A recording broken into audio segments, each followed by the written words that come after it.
The scorched remains of the Blackwell family ranch crackled under the relentless New Mexico sun as Beatrice Blackwell stood motionless, tears evaporating before they could fall from her ash-smudged face. June 1878 had been cruel drought ravaging the territory for weeks before lightning struck the barn, sending everything her father had built into flames that devoured her past and future in a single night. "Nothing left," she whispered, clutching the silver locket containing a small daguerreotype of her parents, the only possession she'd managed to save. At 22, Beatrice had already weathered her share of hardships, losing her mother to consumption 3 years prior and her father just last winter to pneumonia. The ranch had been her anchor, the only constant in a territory where permanence was as rare as rainfall. "Miss? You all right?" The voice startled her. Beatrice turned to find a tall man atop a chestnut quarter horse, silhouetted against the setting sun. His hat was pulled low, but she could see concern etched across features weathered by sun and wind. "I'm fine," she answered automatically, though nothing could be further from the truth. The stranger dismounted with the easy grace of someone who'd spent more time in the saddle than on solid ground. "Name's Preston Grayson," he said, removing his hat. "Saw the smoke from 10 miles out. Thought I might lend a hand, but—" His voice trailed off as he surveyed the destruction. "You're about 12 hours too late, Mr. Grayson," Beatrice replied, attempting to maintain dignity despite her soot-stained dress and wild, tangled hair. "The fire took everything last night." Preston Grayson studied her with eyes the color of faded denim. He wasn't handsome in the conventional sense. His nose had clearly been broken at least once, and a thin scar traced from his left temple to his jaw, but something about his steady gaze made Beatrice straighten her shoulders. "You got someplace to go?" he asked, replacing his hat. Beatrice glanced around at the blackened timber and melted glass that had once been her home. Her nearest neighbors were 20 miles away, and they'd likely be heading east soon, driven away by the same drought that had made her ranch so vulnerable to fire. "I'll manage," she said, though she had no idea how. Preston nodded once, then walked back to his horse. For a moment, Beatrice thought he was leaving just another passerby, offering empty condolences. Instead, he reached into his saddlebag and pulled out a canteen. "Water," he said, offering it to her. "And I've got some jerky if you're hungry." The simple kindness nearly broke her. She accepted the canteen with trembling hands and took a small sip, only then realizing how parched she truly was. "My place is about 3 hours' ride west of here," Preston said, watching as she drank. "It's nothing fancy, just a small cabin and some decent grazing land, but you're welcome to stay until you figure things out." "I don't accept charity, Mr. Grayson," Beatrice said, though the protest sounded hollow even to her own ears. "It's not charity," he replied. "It's being neighborly. Besides, I could use the help. I've got more cattle than I can manage alone since my ranch hand left for the silver mines." Beatrice considered her options, which were pitifully few. She had no money, no food, and no shelter. The nearest town was Silver Creek, a 2-day walk through unforgiving territory. Pride was a luxury she couldn't afford. "Just until I can make other arrangements," she finally agreed. Preston nodded again. "Let's gather whatever you want to take then. We should head out before dark." "This is all," she said, gesturing to the small bundle of clothes she'd salvaged and the locket around her neck. Something flashed in Preston's eyes, pity, perhaps, though he had the decency to mask it quickly. "Then we'd best be on our way, Mississippi." "Blackwell," she supplied. "Beatrice Blackwell." "Miss Blackwell," he acknowledged, extending a hand to help her onto his horse. "Hold tight. Rusty here is gentle, but he doesn't much like double riders." As they rode away from the smoking ruins, Beatrice didn't look back. She'd learned young that the territory had little patience for those who dwelled on what was lost. Her father's voice echoed in her memory. "Keep your eyes on the horizon, Bea. That's where tomorrow is waiting." Preston Grayson rode with confident ease, his back straight and his hands loose on the reins. He didn't speak much, for which Beatrice was grateful. The rhythmic motion of the horse and the vast, empty landscape gradually calmed her racing thoughts. By the time the sun disappeared behind distant mountains, she had surrendered to exhaustion, her forehead resting against the solid warmth of Preston's back. She awoke to his gentle voice. "We're here, Miss Blackwell." In the silver light of a nearly full moon, Beatrice could make out the outline of a small cabin nestled against a stand of cottonwood trees. A creek glimmered nearby, and in the distance, she could hear the low lowing of cattle. "It's not much," Preston said, helping her dismount, "but it's solid. No fire will take it, I can promise you that." The cabin was indeed small but impressively well built. Inside, a stone fireplace dominated one wall, with a wooden table and 2 chairs positioned before it. A curtain separated the main room from what Beatrice assumed was a sleeping area. Everything was meticulously clean and orderly, surprising for a bachelor's dwelling. "You'll take my bed," Preston announced, lighting a lamp. "I'll sleep by the fire." Too tired to argue, Beatrice merely nodded her thanks. Preston showed her behind the curtain, where a narrow but comfortable-looking bed stood beneath a small window. "There's a wash basin and some clean water," he said. "I'll fix us something to eat while you get settled." Left alone, Beatrice washed the soot from her face and hands, changed into her cleanest dress, and attempted to tame her wild auburn hair. The simple acts of grooming restored a small measure of her dignity. When she emerged, Preston had prepared a simple meal of beans, cornbread, and coffee. "It's not fancy," he apologized, "but it's filling." They ate in companionable silence. When Beatrice finally spoke, it was to ask the question that had been on her mind since they'd arrived. "Why are you doing this, Mr. Grayson?" "You don't know me." Preston considered her question as he refilled their coffee cups. "My pa always said a person's character is measured by what they do when no one's watching. Out here, though, folks need to look after each other. No one survives alone. Even so, most men wouldn't offer their home to a strange woman." The corner of his mouth quirked up. "Maybe I'm not most men, Miss Blackwell." "Please call me Beatrice," she said. "If I'm to impose on your hospitality, we might as well dispense with formalities." "Beatrice," he repeated, as if testing how her name felt on his tongue. "Then you must call me Preston." As promised, Preston slept by the fire while Beatrice took his bed. Despite her exhaustion, sleep came fitfully. Every time she closed her eyes, she saw flames consuming everything she loved. Near dawn, she gave up and slipped quietly from the cabin. The sky was just beginning to lighten, casting the landscape in shades of blue and purple. Beatrice wrapped her shawl tighter against the morning chill and walked toward the creek. She found a flat rock and sat, watching as the water flowed past, constant and unconcerned with human tragedy. "It gets easier," came Preston's voice behind her. Beatrice didn't turn. "Does it?" He settled beside her on the rock, close but not touching. "Not quickly. Not completely. But yes, eventually." "You sound like you're speaking from experience."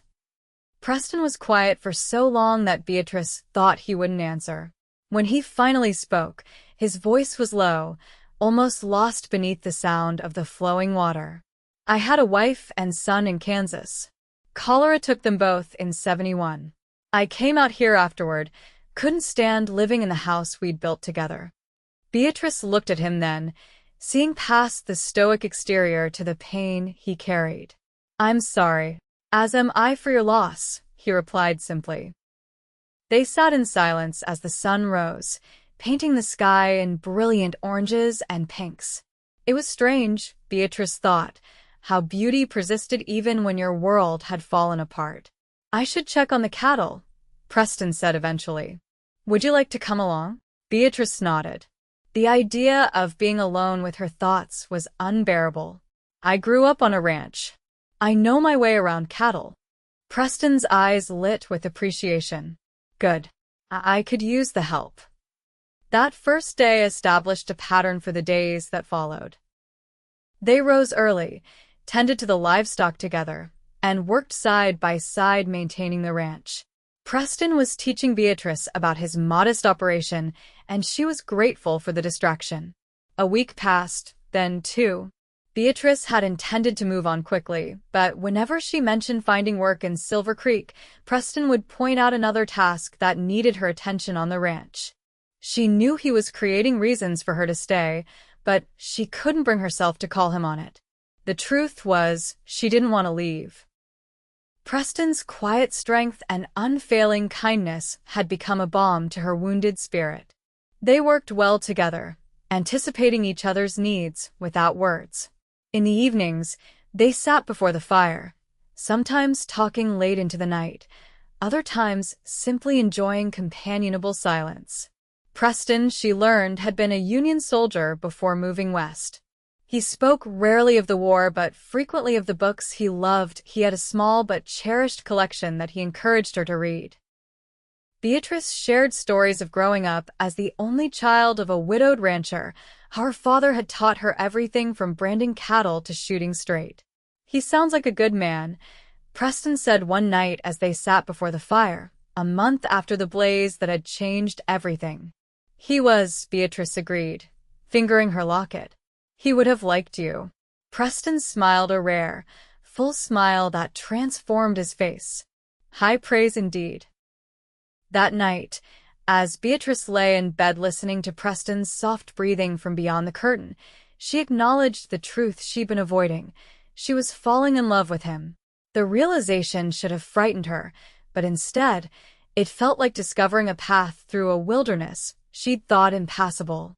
The following day brought trouble in the form of Ezekiel Fleming, a cattle baron whose lands bordered Preston's modest ranch. Beatrice and Preston were repairing a section of fence when 3 riders approached. Grayson, called the lead rider, a heavy-set man with cold eyes. "Still squatting on this pitiful excuse for a ranch, I see." Preston straightened slowly, his expression neutral. "This land is deeded to me fair and square, Fleming. Nothing pitiful about honest work." Fleming's gaze shifted to Beatrice, and something in his eyes made her skin crawl. "And who's this pretty thing? Finally found a woman desperate enough to keep your bed warm?" Beatrice felt Preston tense beside her. Before he could respond, she stepped forward. "I'm Beatrice Blackwell." "And you would do well to mind your manners, Mr. Fleming." Fleming chuckled, but there was no humor in it. "Got spirit, this one. Better watch her close, Grayson. Spirited fillies tend to run if you don't break them proper. State your business or move on," Preston said, his voice deadly quiet. "Just being neighborly," Fleming replied. "Letting you know I'm expanding my operation. The drought's hitting everyone hard, and small-timers like you won't last another season. I'm offering to buy you out now, save you the humiliation of failing later." "Not interested," Preston said flatly. Fleming's face hardened. "You're a fool, Grayson. This land will be mine one way or another." As the 3 men rode away, Beatrice turned to Preston. "What was that about?" "Fleming's been trying to take over every small ranch in the territory," Preston explained, returning to the fence. "He controls the water rights to most of the land east of here. He's been damming up streams, forcing ranchers to sell when their cattle start dying of thirst."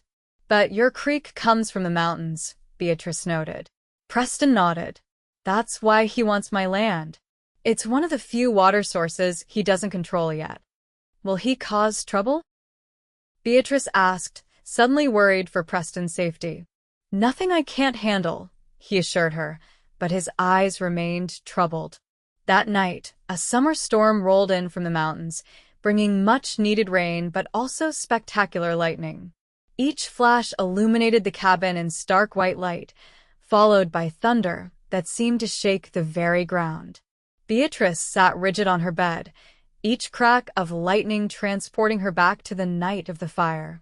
The curtain moved aside, and Preston stood there, concern etched on his face. "Are you all right?"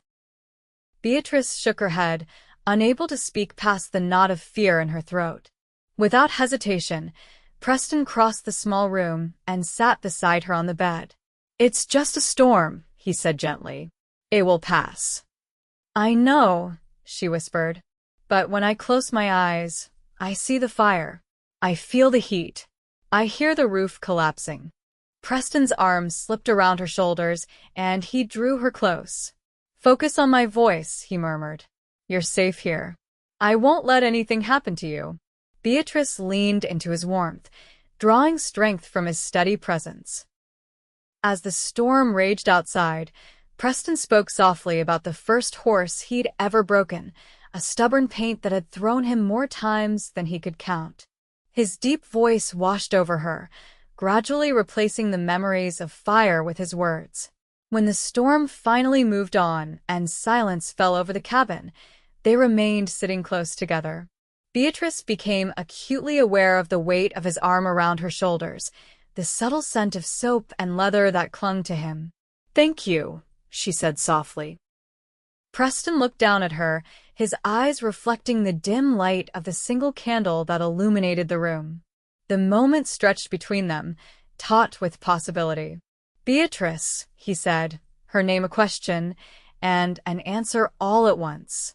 She lifted her face to his, and when their lips met, it felt like coming home. His kiss was gentle at first, almost hesitant, but when she responded with quiet urgency, his arms tightened around her. Years of loneliness seemed to dissolve in the warmth of their embrace. When they finally pulled apart, Preston rested his forehead against hers. "I've wanted to do that since the day I found you standing in the ashes," he admitted. "Why didn't you? Didn't seem right with you so vulnerable. I didn't want you to think I'd brought you here with expectations." Beatrice smiled, touching his face. "And now," he said, kissing her again briefly, "I hope you'll stay. Not because you have nowhere else to go, but because you want to be here. With me." "I do," she whispered. "More than anything." Preston stood then, reluctance clear in every line of his body. "We should both get some sleep. Morning comes early." As he turned to leave, Beatrice caught his hand. "Stay," she said simply. He searched her eyes. "Are you certain?" In answer, Beatrice drew him back down beside her. That night, they discovered each other slowly, with tender reverence. Afterward, lying in the circle of Preston's arms, Beatrice felt a peace she had thought lost forever. "I love you," Preston murmured against her hair as she drifted toward sleep. "I think I've loved you since I first saw you standing so brave and alone." Beatrice placed her hand over his heart. "And I love you, Preston Grayson. You gave me a home when I had nothing." The weeks that followed were the happiest of Beatrice's life. They worked side by side during the day, building a shared future on Preston's small ranch. At night, they planned and dreamed, speaking of expanding their cattle herd and adding rooms to the cabin. Preston formally proposed one evening as they sat by the creek, where they had first begun to know each other. He offered her a simple silver ring that had belonged to his mother. "It's not fancy," he apologized as he slipped it onto her finger. "It's perfect," Beatrice assured him, remembering how he'd said the same about his home the first night she'd arrived. They planned to ride into Silver Creek the following week to find a minister, but fate had other ideas. 3 days before their intended trip, Ezekiel Fleming returned, this time with 6 armed men. Preston and Beatrice were working in the vegetable garden when the riders approached. Preston immediately stepped in front of Beatrice, one hand moving to the revolver on his hip. "This is private property, Fleming," he called. Fleming dismounted, a cruel smile playing on his lips. "Not for much longer. I've decided I'm tired of waiting for you to see reason, Grayson. Get back to the cabin," Preston said quietly to Beatrice. "I'm not leaving you," she replied, standing firm beside him. Fleming laughed. "Touching. The two of you think you can stand against progress. This territory's changing, Grayson. Men like you small-time ranchers, homesteaders your relics. The future belongs to operations like mine. The law says different, Preston replied evenly. My deed is legal and filed with the territorial office. Laws change, Fleming said dismissively. Or they get reinterpreted. My lawyer assures me that water rights trump land deeds. This creek should belong to the largest operation that benefits from it, which would be mine. That's not how water rights work, Beatrice interjected. My father fought this same battle 10 years ago. The territorial court ruled that upstream users have priority. Fleming's eyes narrowed. You'd be wise to stay out of men's business, woman. She's right, Preston said. And she's as much owner of this ranch as I am. So whatever you've come to say it to both of us. Fine, Fleming spat. I'm done playing nice. I'm offering you one last chance to sell to me at a fair price. Otherwise, accidents happen out here all the time. Cabin fires, stampedes, stray bullets. It's a dangerous place for a couple trying to make a go of it alone. At the mention of fire, Beatrice felt a cold fear grip her heart. Preston must have sensed her reaction, because his hand found hers and squeezed reassuringly. You're threatening us on our own land, Preston said, his voice dangerously calm. That's not wise, Fleming. It's not a threat. It's a prediction, Fleming replied. You have 3 days to decide. After that, I can't be responsible for what happens. As the men rode away, Beatrice turned to Preston, fear evident in her eyes. He'll do it, won't he? He'll burn us out just like lightning burned my home. Preston drew her into his arms. We won't let that happen. I promised you no fire would take this home, and I meant it. That night, they discussed their options. They could sell and move on, using the money to start fresh elsewhere. They could try to fight, though the odds were steeply against them. Or they could seek help. Sheriff Collins in Silver Creek is an honest man, Preston said. But his authority only stretches so far, and Fleming has friends in high places. Beatrice thought for a moment. What about the neighbors? Surely Fleming has threatened others. Preston nodded slowly. The Michaels to the south, the Wilsons to the west. The Henderson place was burned out last year. Everyone said it was an accident, but now I wonder. If we stand together, Beatrice suggested, perhaps we can resist him. The next morning, they rode out to visit their nearest neighbors. The Michaels family listened gravely to their story, then admitted they'd received similar threats. We were planning to sell, Sarah Michaels confessed. Jacob can't fight like he used to since the war, and with the children to think of. But if others are standing firm, her husband added, determination kindling in his eyes, we might reconsider. By nightfall, word had spread among the scattered homesteads and small ranches. Fleming's tactics were not news to most, but the idea of unified resistance was.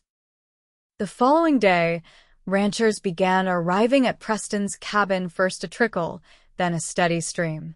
By sunset, nearly 20 men and several women had gathered. Fleming has money and hired guns, said old Tom Wilson, who'd been in the territory longer than anyone. But we have numbers and right on our side. They formulated a plan. Half would stay to defend Preston's ranch, expecting that Fleming would make good on his threat when the deadline passed. The others would ride to Silver Creek to bring Sheriff Collins and as many deputies as he could deputize. Fleming won't expect resistance, Preston told the assembled group. He's used to intimidating people individually. The night before Fleming's deadline, Beatrice couldn't sleep. She stood at the window of their cabin, watching the men who had camped on their land to help defend it. Preston came to stand behind her, wrapping his arms around her waist. Having second thoughts? He asked quietly. Beatrice leaned back against his chest. No.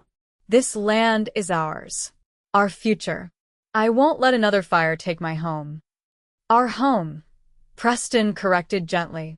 Yes, she smiled, turning in his arms. Our home.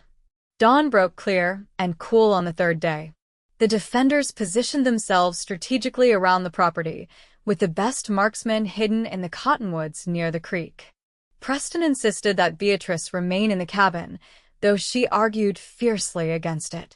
"I can shoot as well as any man here," she protested. "I know," Preston assured her. "That's why I need you here. If they get past us somehow, you're our last line of defense." The sun was high when Fleming and his men arrived, nearly 20 strong, more than they had anticipated. They rode in confidently, clearly not expecting the reception that awaited them. Preston stepped out alone to meet them, seemingly unarmed and vulnerable. Beatrice watched from the cabin window, her heart in her throat, a rifle ready in her hands. "Your time's up, Grayson," Fleming called. "What's your answer?" "The answer is no," Preston replied calmly. "This land is not for sale. Not now, not ever." Fleming's face contorted with rage. "Then you've sealed your fate." He raised his hand, about to signal his men to attack. "I wouldn't," Preston said, still eerily calm. "Look around you, Fleming." For the first time, Fleming seemed to notice the unusual stillness of the landscape. His eyes narrowed as he scanned the cottonwoods and the rocky outcroppings near the creek. One by one, men stood from their hiding places, rifles trained on Fleming's group. "You're outnumbered," Preston continued, "and Sheriff Collins is on his way with deputies. Your reign of terror ends today." Fleming's face went from red to white. "This isn't over, Grayson." "Actually, it is," came a new voice. Sheriff Collins rode into view from the eastern approach, 5 deputies behind him.